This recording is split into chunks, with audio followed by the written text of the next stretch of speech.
It's hard to imagine now, but there was a time in Appalachia when some of the smallest hands kept the coal industry running. So during the Industrial Revolution, children, some as young as 4 or 5, were sent deep underground to work beside grown men. In coal towns across the mountains, it wasn't unusual to see a boy covered in black dust before he was old enough to read. Unfortunately. And these children weren't working for adventure or curiosity. They were working because their families depended on every penny. A child could earn a fraction of what a grown man made, and mine owners preferred it that way. They were cheap, obedient, and small enough to crawl through these tunnels too tight for adults. Now, that small size often made them hurrier or drawer boys, dragging heavy carts of coal on hands and knees through the darkness, guided only by a dim light on an oil lamp.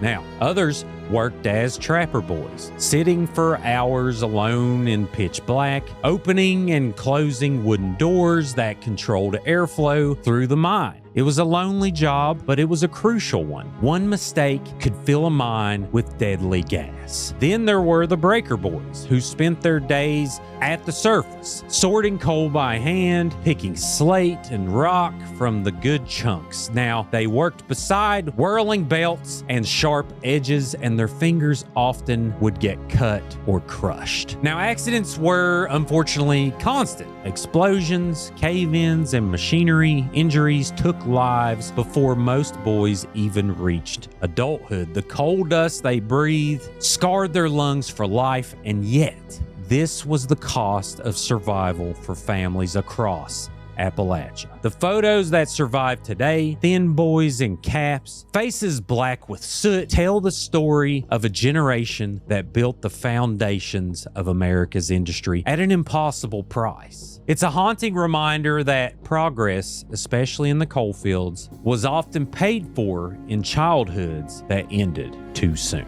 What a sad story this is. Be sure to follow and subscribe to Creepalachia for more eerie content, but historical, true, devastating content from the hills.